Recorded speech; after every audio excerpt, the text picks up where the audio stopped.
Hello, good evening everyone and welcome to our World Quality Week live panel event. My name is Amir and I'm honoured to be your facilitator today as we come together to celebrate, reflect on and reimagine the role of quality.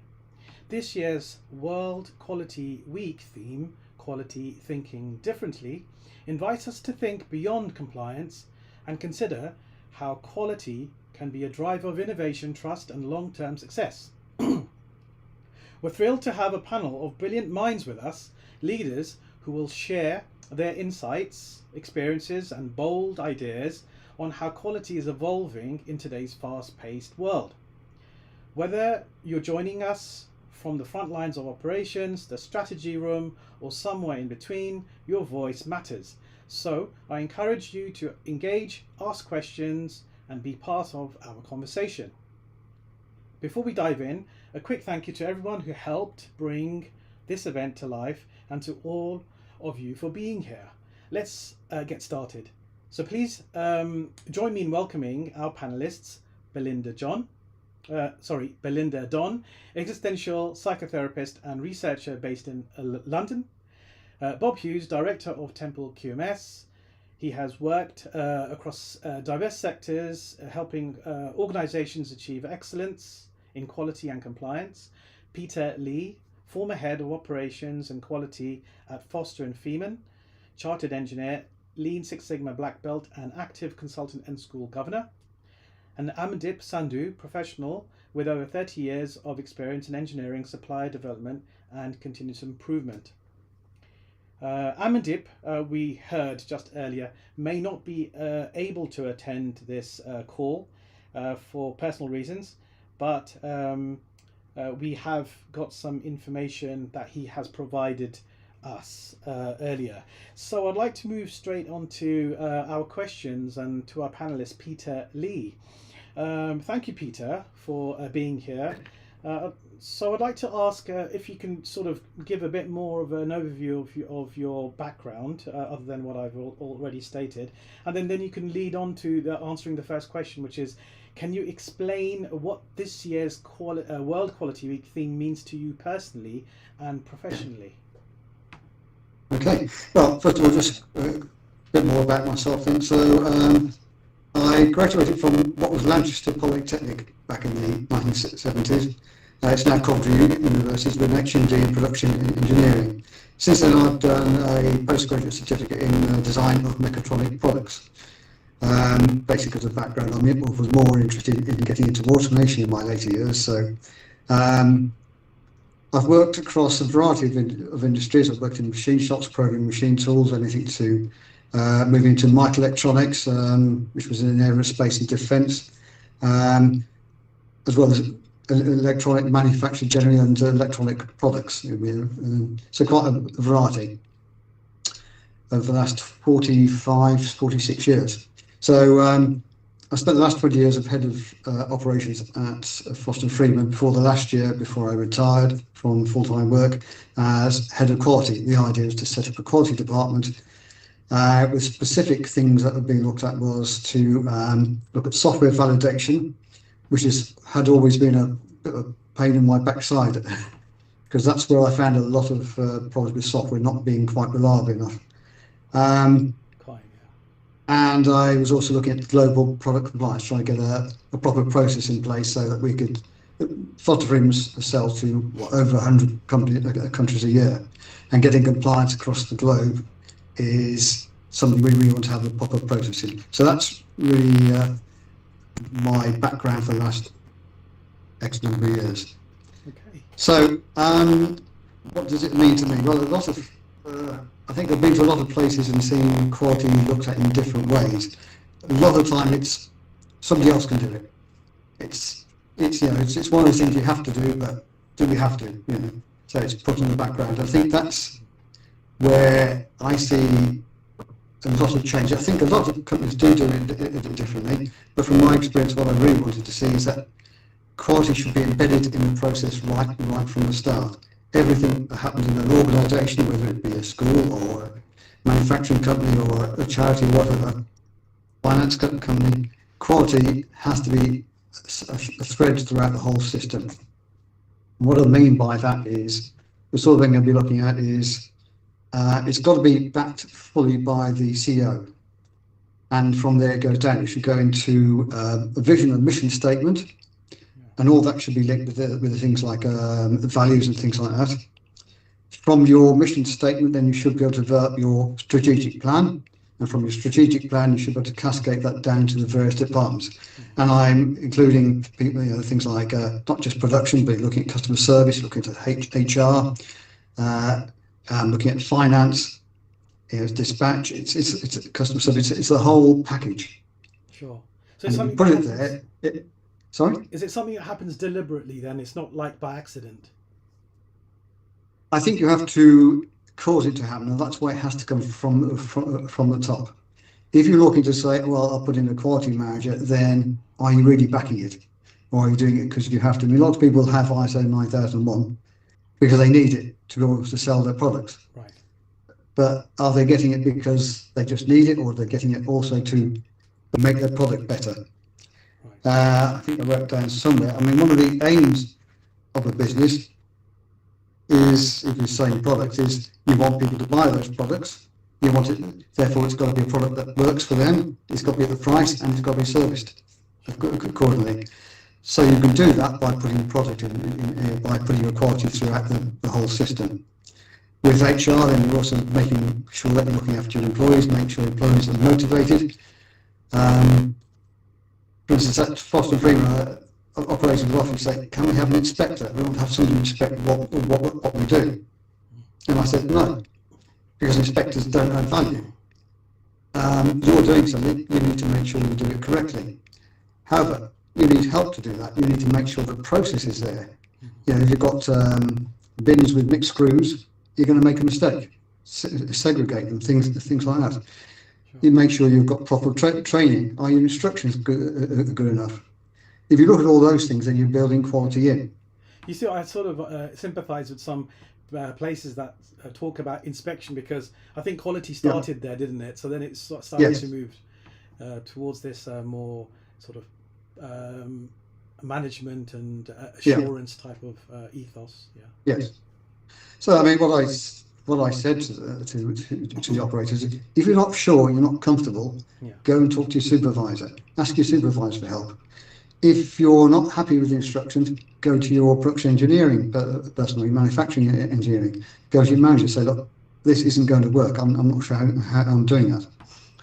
It's their job to make sure that you're properly trained in the right person for that job. I mean, I did have quite a few people come on who really weren't capable of doing the job. We worked very hard to try and train them up in soldering, for example. I mean, my soldering is to aerospace standards. I tended to judge against that, which is very high standard, I suppose. But it's doable. So that is what I mean by building it in. It has to be throughout every part of it. So It's if I can ask other things a I've sort of spin-off question, Yes. just like so we want to hear about how it resonates with you, like the actual question of thinking differently and your perspective on the evolving role of quality. How has that sort of panned out in your experience? Because you're one of the ones with the most experience here. Well, one thing I'd look at specifically, I'm in a bit of a struggle to get this moving really, but as I said to you before, software validation was one of my problems, but also one of my problems was testing. Some of the products, they took a long time to test because there was a lot of setting up. And when I was looking at it,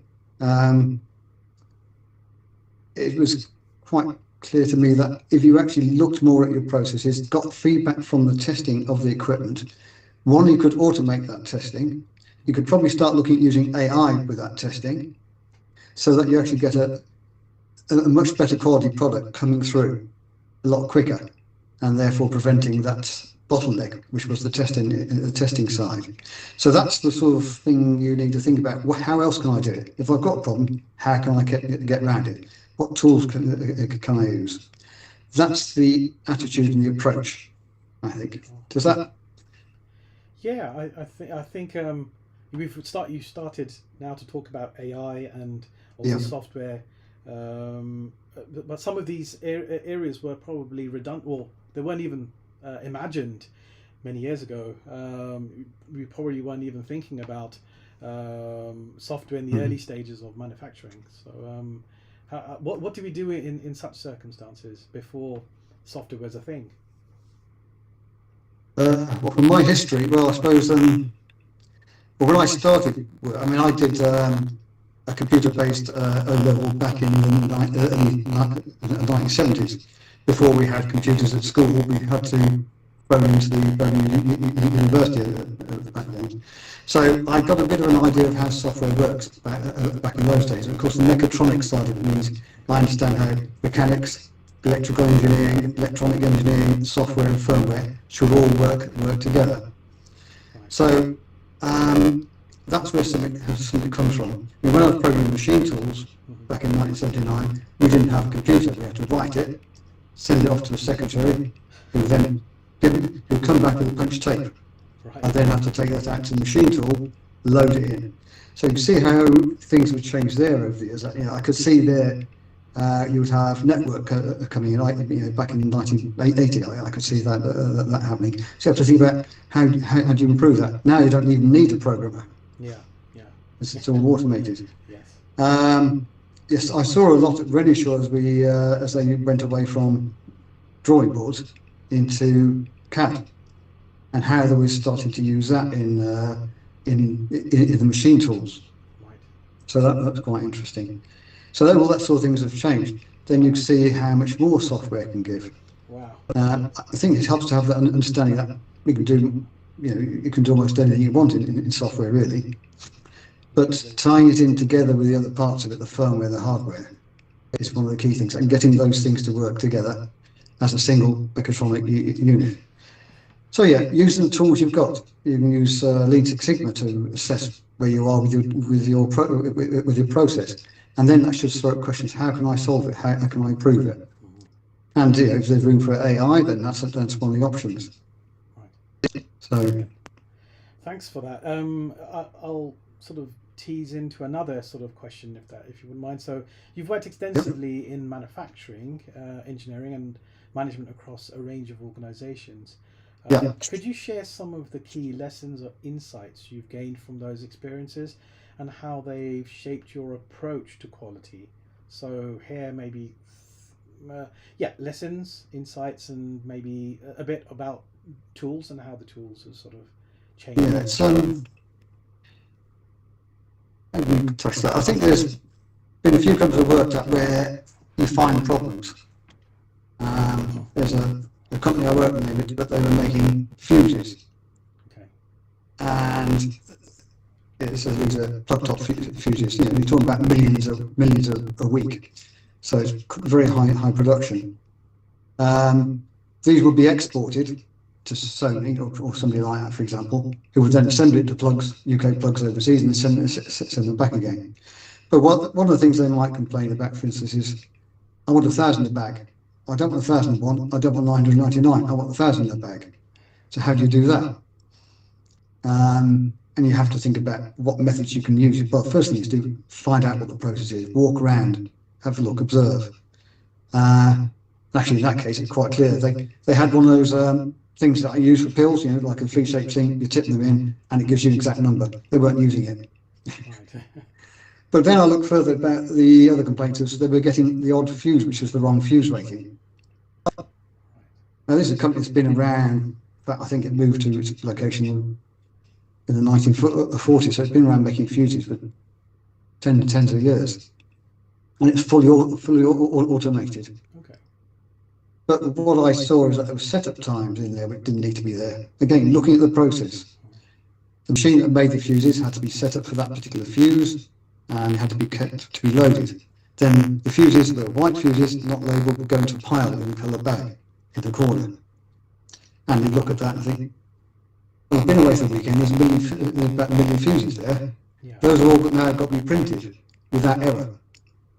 And suddenly you'd find that somebody would say, well, one's popped up.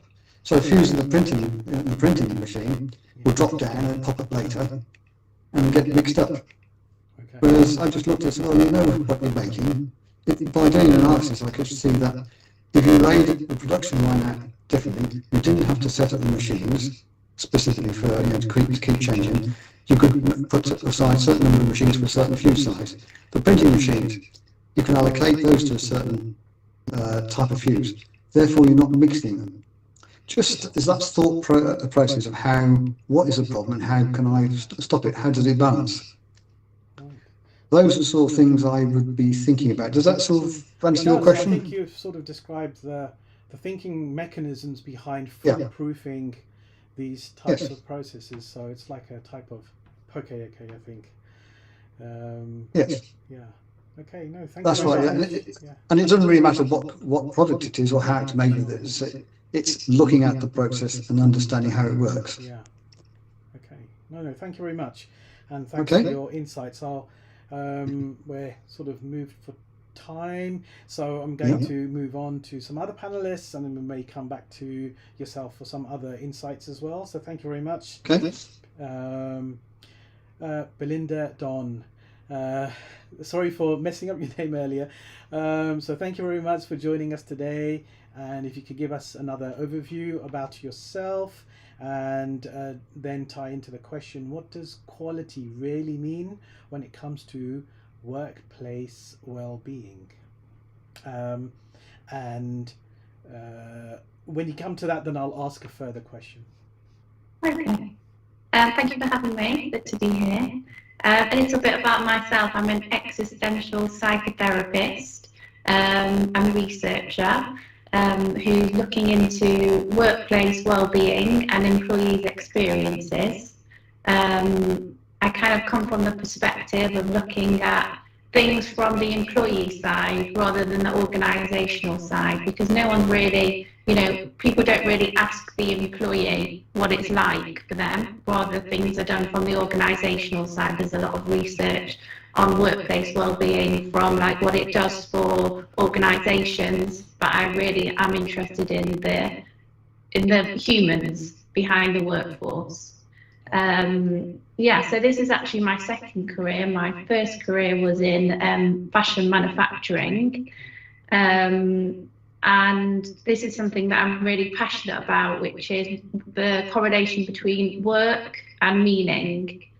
And so for me, when I got to a certain point in my life, I realised that I wanted to do something more meaningful at this stage in my life, and that was to do psychotherapy, and I retrained about 6 years ago, brings me to where I am now. Wow, that's quite a big undertaking to just do a U-turn.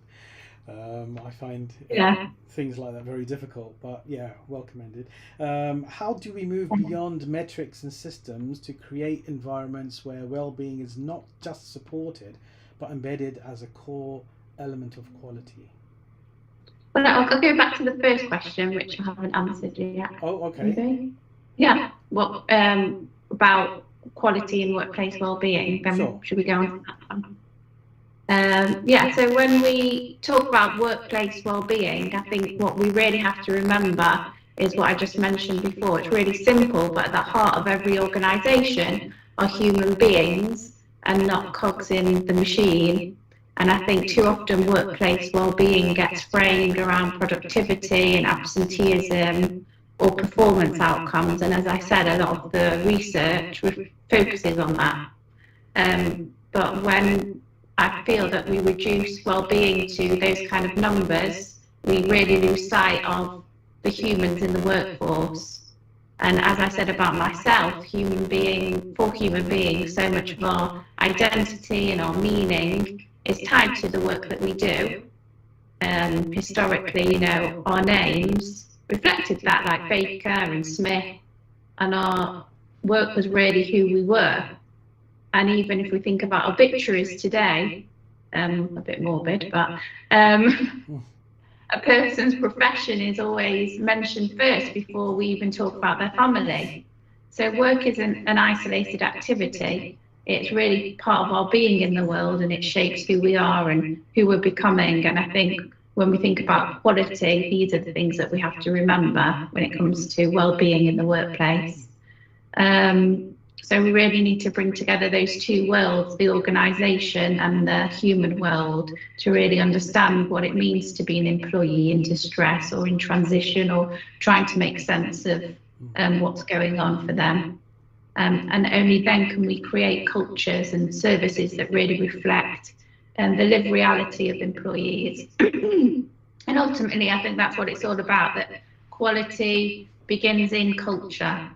And if we get that foundation right, then initiatives in wellbeing like mental health, first aiders or workplace counselling can move beyond box ticking exercises and actually really make a difference.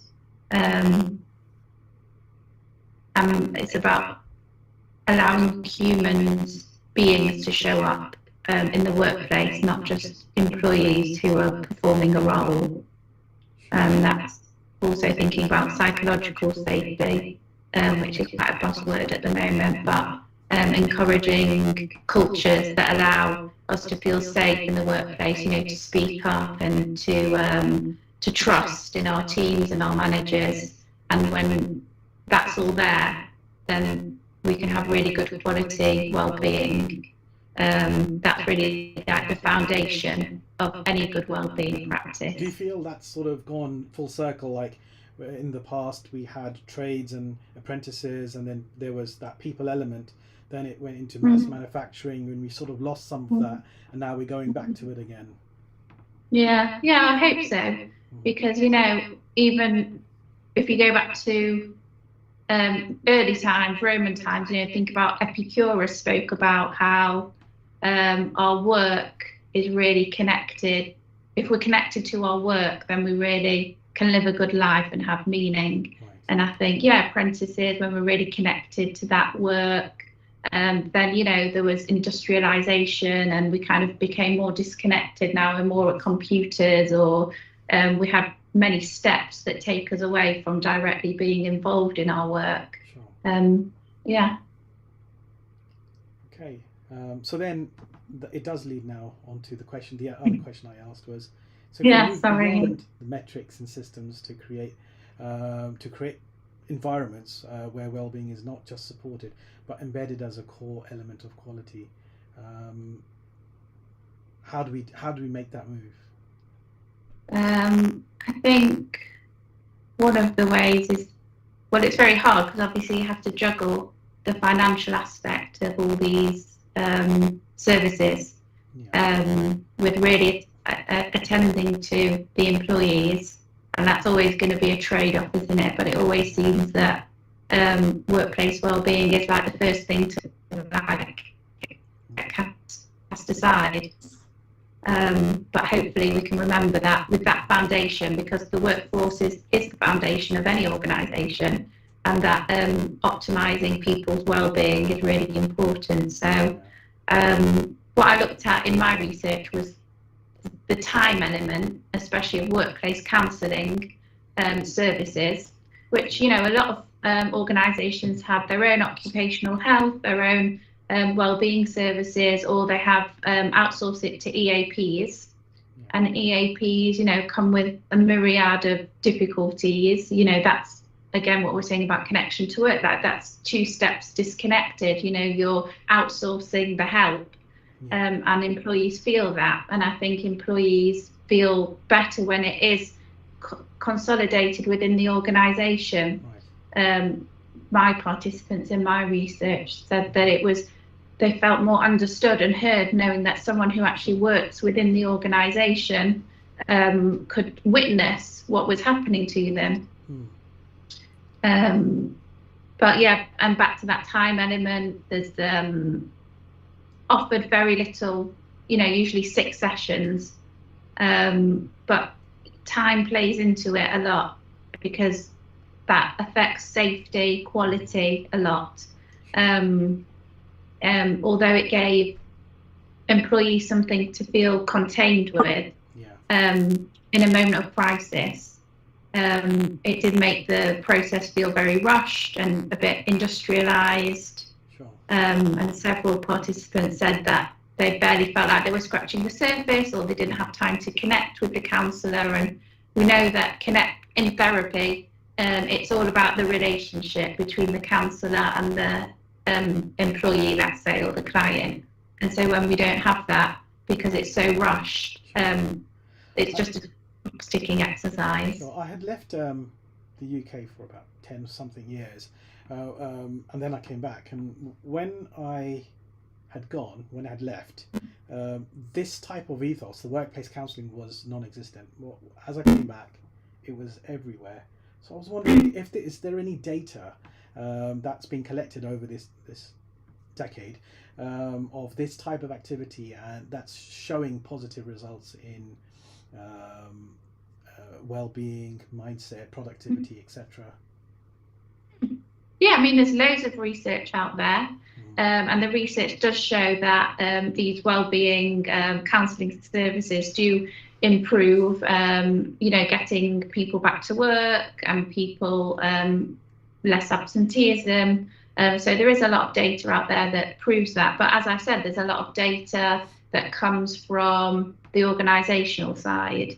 And, you have to be critical also about that research, because a lot of the research comes from within the services themselves, or the EAPs do the research themselves.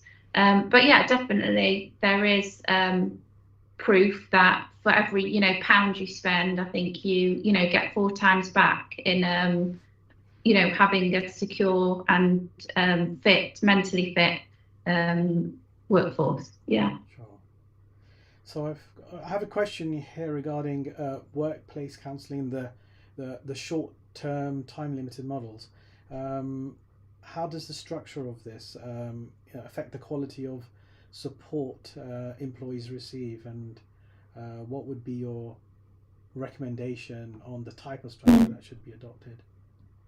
Yeah, well, like I said, it's really hard to balance, isn't it? But the way in which the time limits is that, like I said, the relationship isn't quite there between the counsellor and the employee. Also, a lot of assumptions are made. So I had a participant in my research, they only had 4 sessions, and by the time you've done your intro in the first one and then closed up on the 4th one, in the middle 2, there's not much time, and that actually really affected the quality, because in those 2 sessions, assumptions were made. The counsellor didn't really know what was going on. They jumped to things, and the employee actually left feeling a bit worse, because they were told that maybe they were lazy, or that they were this or that, and so that's really when I think very short 4 sessions, that's not going to give a quality. That is basically just saying that, well, we've looked after their psychological well-being and we tick that box. So when you think about what recommendations I would make, I think following up is really important. Like that simple thing that you can do that's not going to affect costs too much is following up over time, with that employee about how they are, not just once they get back to work, kind of leaving it there. Recommendations around time, making it longer, even spacing it maybe every 2 weeks. If you can only offer 6 sessions, maybe every 2 weeks, so that lasts over 3 months, 12 weeks longer than 6 weeks. And I think also about organisations looking at themselves and their own structure and how that might have affected someone's well-being, instead of putting the onus on the employee. Was going to be my next question was, so other than professional counsellors, what role do managers and the organisation themselves, the culture plays in the quality of workplace well-being? Yeah, I think it's just that. I think it's the organisation looking at their own culture and their own managers, about what has happened here, what's gone wrong. And not just putting the onus on the employee, and that's really important. And as I said at the beginning, like everything comes from culture, and everything comes from the managers as well. Of course, as employees. Go. Do they at this stage typically, or probably atypically, set any of these as objectives or targets for managers? Say that again.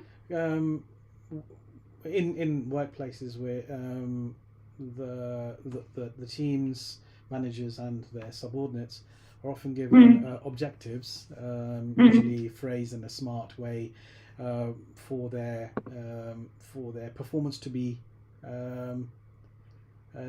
compared or basically measured against. So is something like this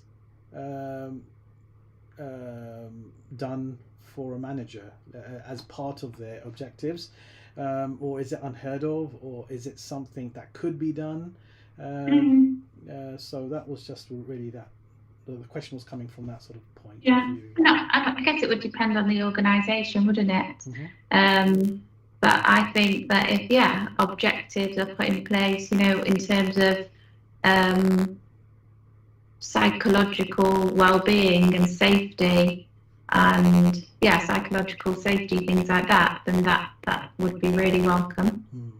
Could it be measured objectively? It was probably okay. Could it be measured objectively? I don't know, because it's just so lived, isn't it? It's just that's right. About someone's lived experience, so it's hard to measure. It's hard to measure these outcomes qualitatively. That's something that would need to be done. So it's hard to quantify, isn't it? Yeah. Okay. So I have another question here. Is that how does the space of counselling, being on-site versus off-site, affect the quality of psychological support that's being offered? Well, I think it's really hard to be seen, isn't it? Seen as suffering in the workplace. Yeah. But we also have to balance that people are working and they need to get to these services, and the stigma of saying, oh, where are you going for an hour, or what you're doing. Thinking about if you are having it in-house on the organisational premises, is that somewhere that's private? Is that somewhere that they don't have to disclose necessarily where they're going? When they think about coming out of that meeting, often people are really emotional. So, you don't want to be going straight out onto a floor where there's people around. So that's what's hard about it when it's situated in the organisation, in the offices. But obviously it does make it more convenient. And then off-site, that's great. That's something that they would have to manage and work in their own time. If they're doing a 9 to 5, then when are they going to do that in their own evening time?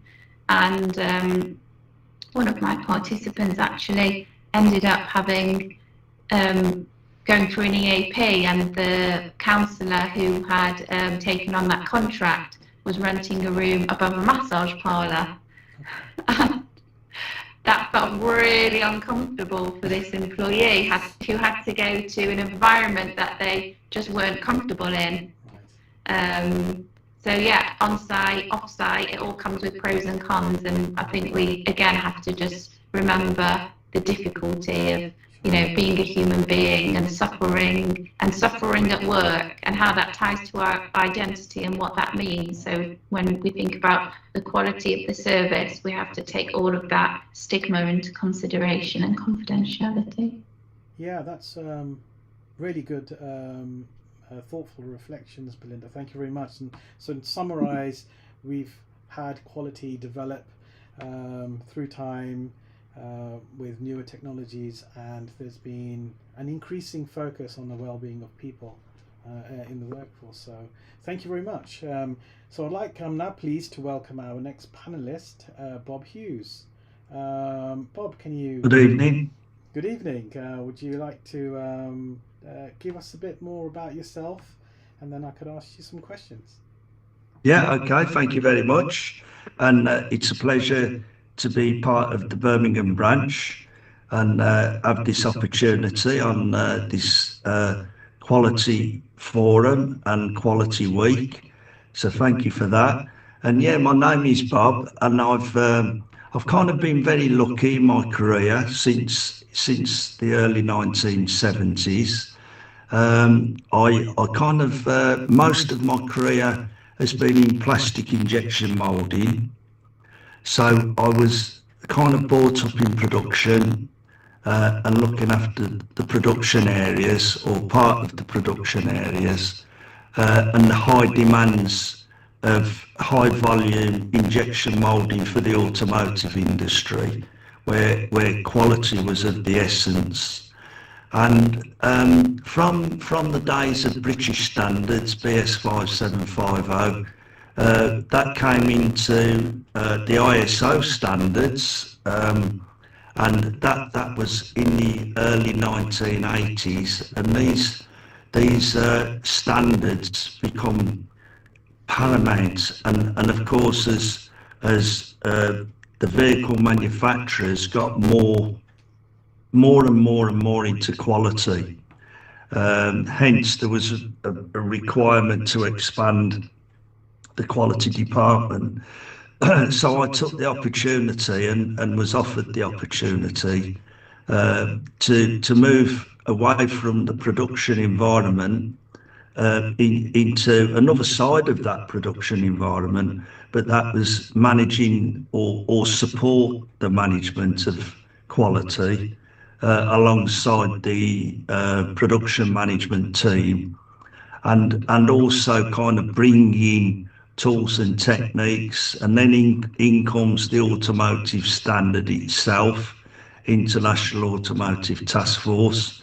So that came into fruition in the late 90s into 2000s and that kind of period, and that kind of took quality to a whole new level. There was a lot of tools and techniques required, core tools, elements, and I kind of grew my career with all of that, and I was very fortunate along the way to meet some fantastic people through networking and through being part of this that I've kept in touch with today.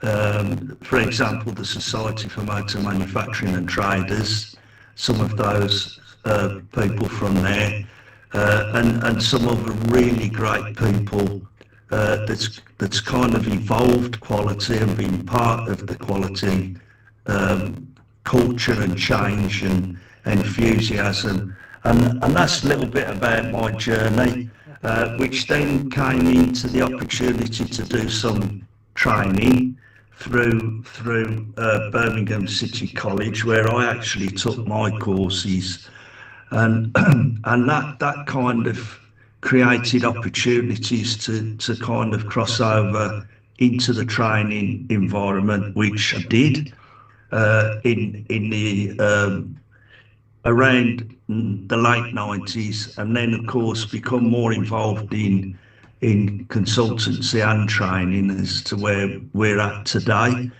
and working with some fantastic companies. So that's a little bit about my journey. Brilliant. Thank you very much for that journey synopsis. So Bob, we'd love to hear your thoughts about on the upcoming changes to ISO 9001. As you know, the upcoming revision ISO 9001 places greater emphasis not just on managing risk, but also on identifying and acting on opportunities. So is there something that you could give some insights on? Yeah, I mean it's great, but it's gone down that way, to be honest. And as you know, the draft standard is out now, and we're starting to look at that standard and see the changes.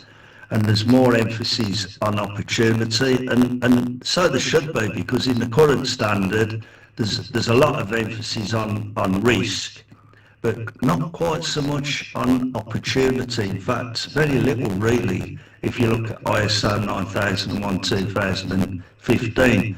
So yeah, over the years we've kind of factored that in and thought to ourselves, well, there's got to be opportunity. An opportunity can be, like, for example, organisational knowledge. As you know, one of the 7 wastes become the 8th waste in terms of untapped human resource, picking up on Belinda a little bit as well there. So organisational knowledge already is in ISO 9001, 2015. But when you look at how often that is audited and how often we kind of review the opportunities that we can capture knowledge within the organisation. For example, you know, there may be a passion within that organisation of somebody fantastic at using IT and developing IT skills that can be put to the organisation. There might be some really good engineering skills that can be better deployed. So capturing knowledge is one. The other big one, I think, is competence and training, and far more emphasis on SQUEB.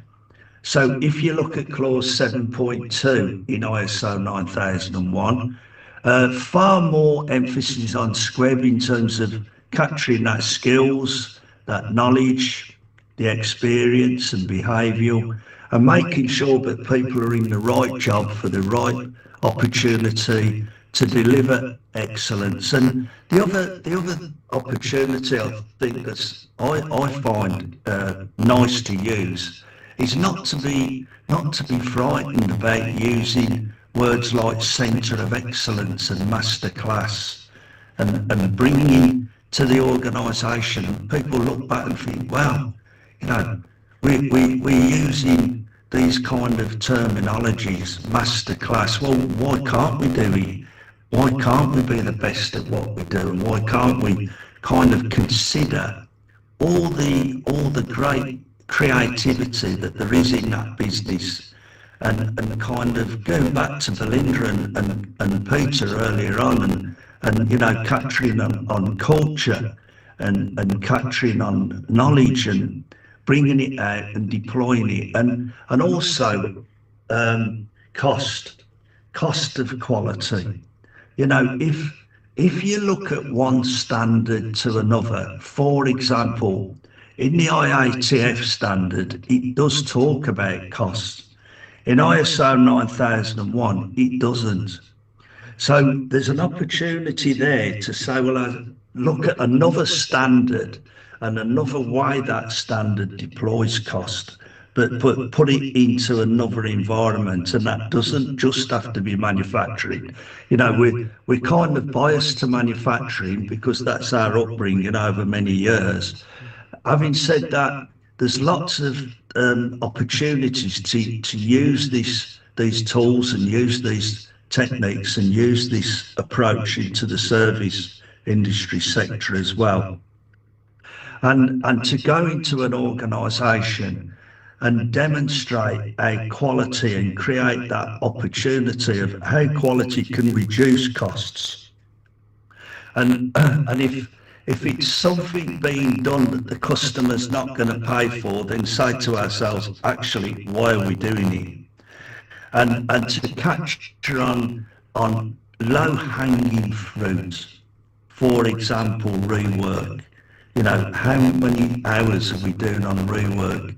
How much time is it being spent? And, you know, all of these things, Amir, over many years of tutoring and kind of culture in our workplace has created opportunity to bring that into other organisations that have not quite had the foresight and approach to use these kind of terminologies, and you know, it's never ending, the opportunities. And now we've got, of course, ISO 9001 2026 on the horizon.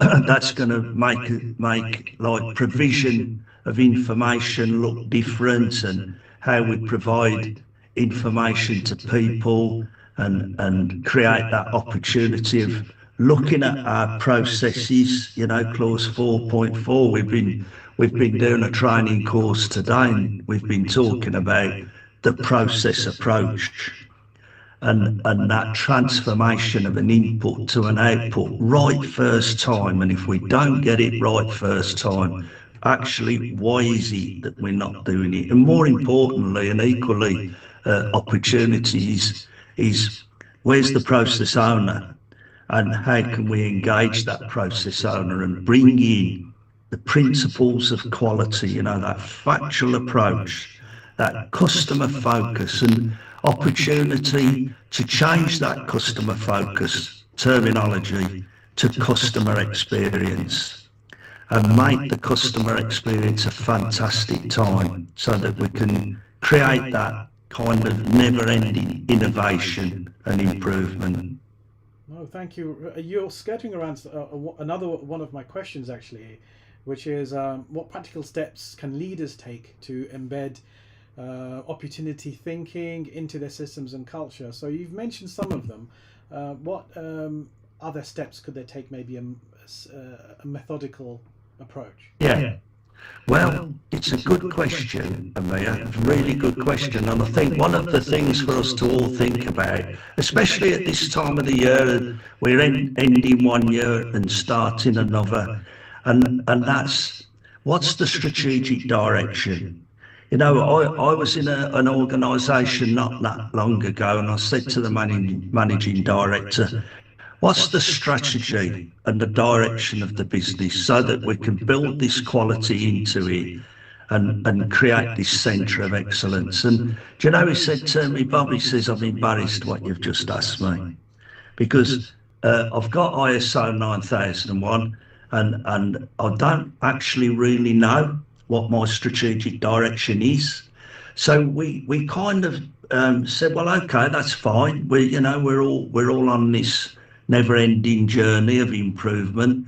So there's a time now for us to, get the board together and bring it into the management review and look at clause 5.1 in the standard and sit back and say, well, okay, management team, actually, what do we really want to get out of the business, so that we can forge this quality management system, so that we can deliver this strategy, deliver excellence and deliver change and deliver right first time products and service, so that this customer experience can change and improve and people can really see a difference.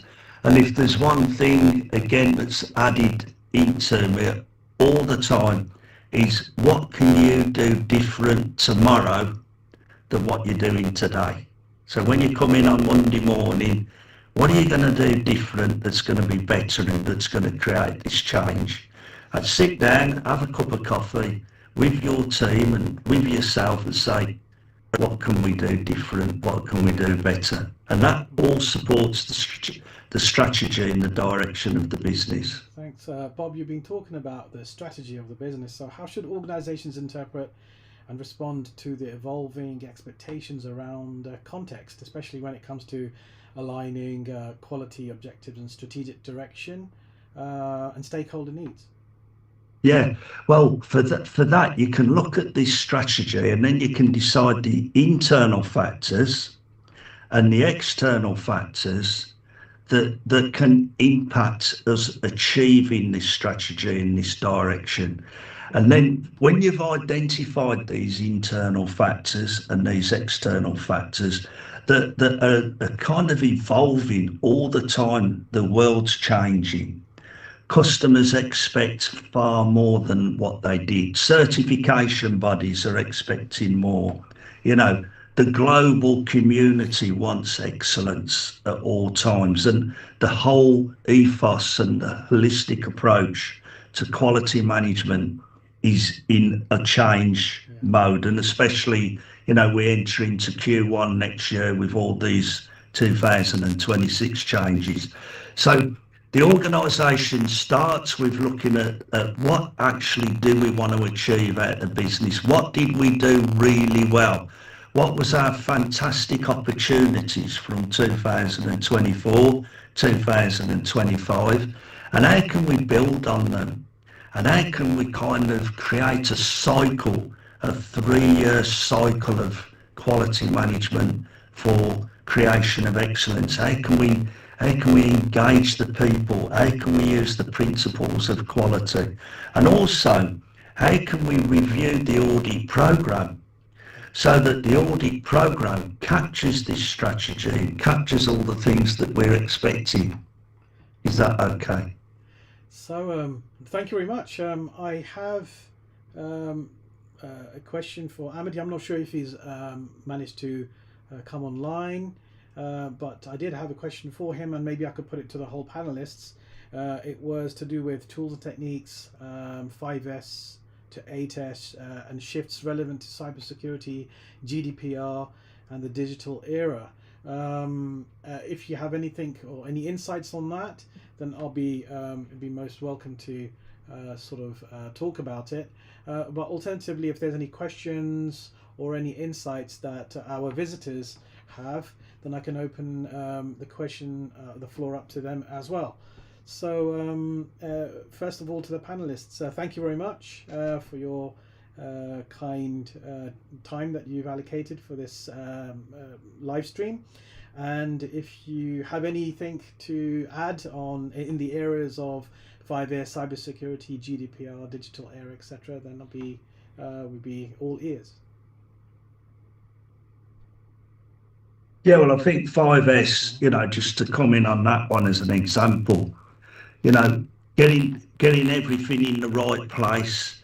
How many hours do we find trying to find tools or chains or lifting equipment, or specialist equipment? How much time do we spend trying to find something?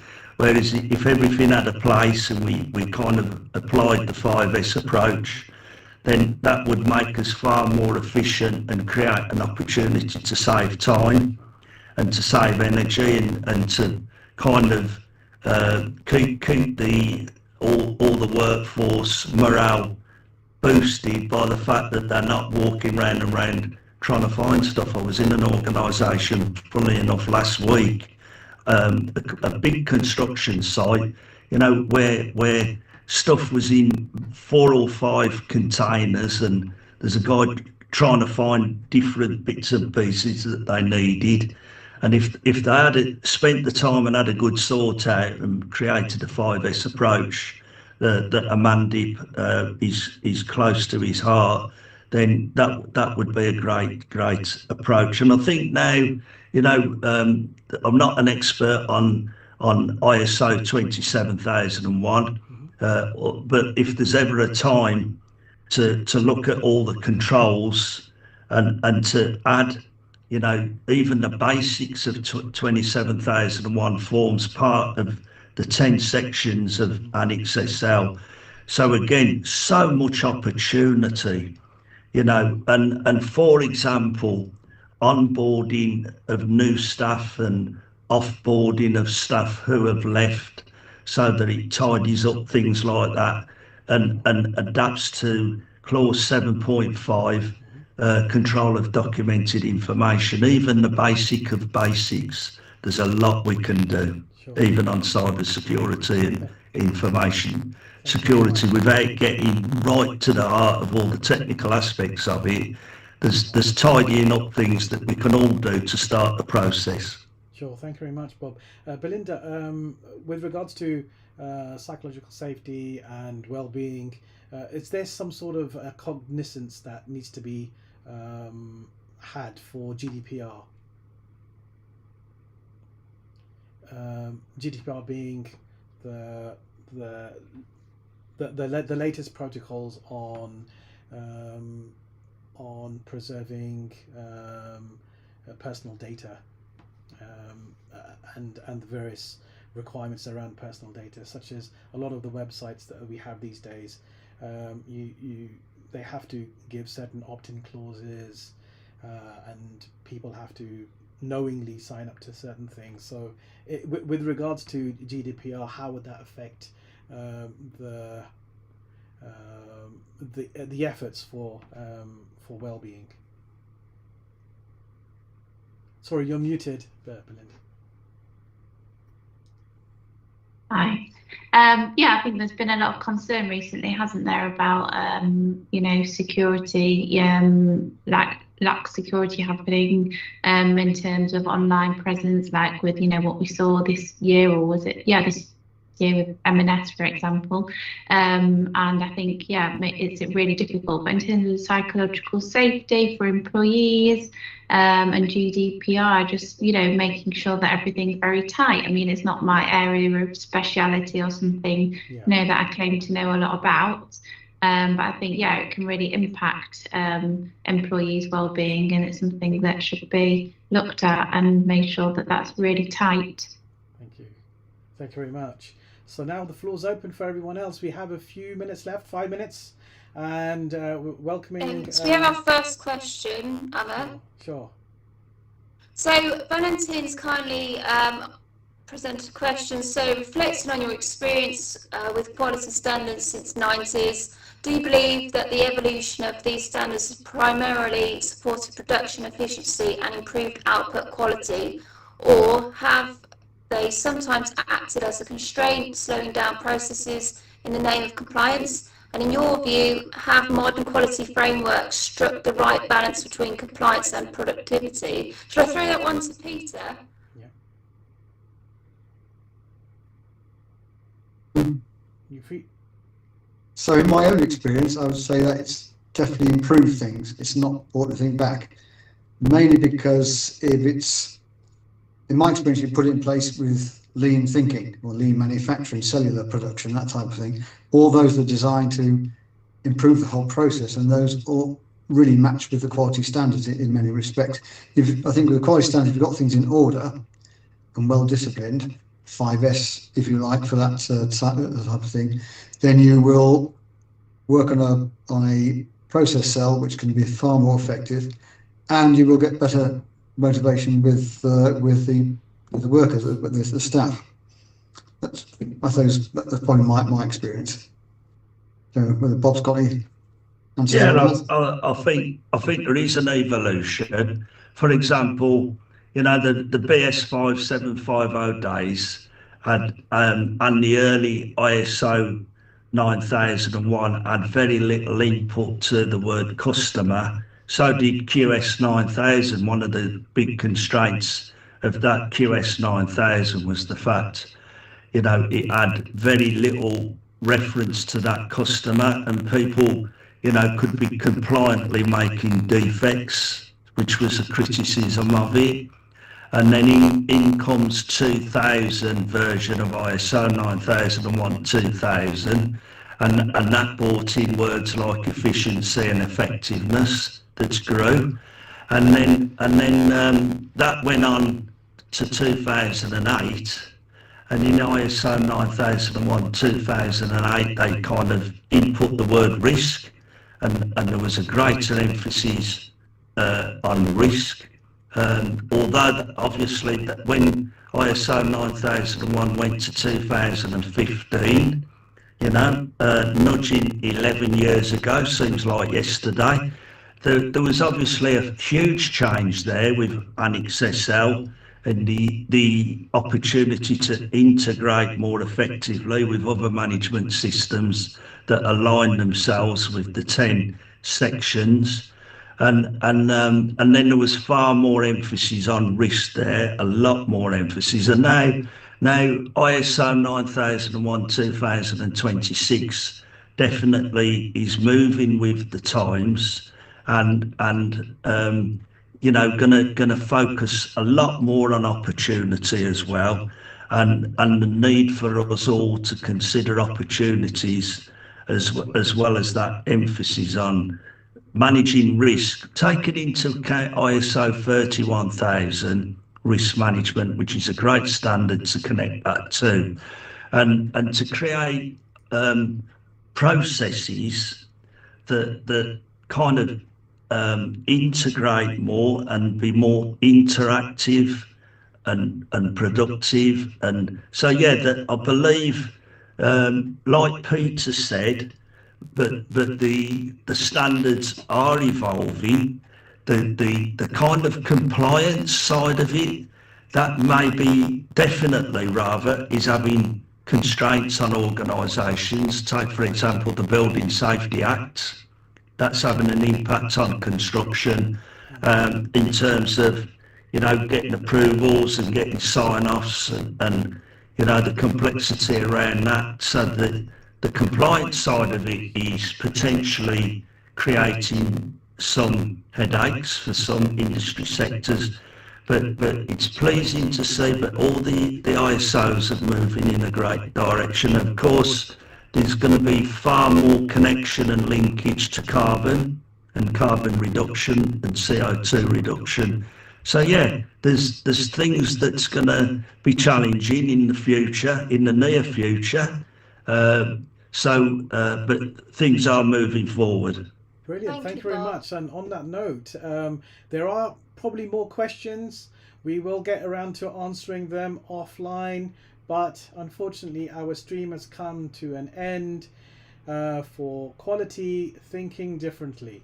Thank you very much for attending. Thank you so much. Thank you, everyone. For joining the event. Thank you. Thank you. Thank you. Bye-bye. Okay, bye.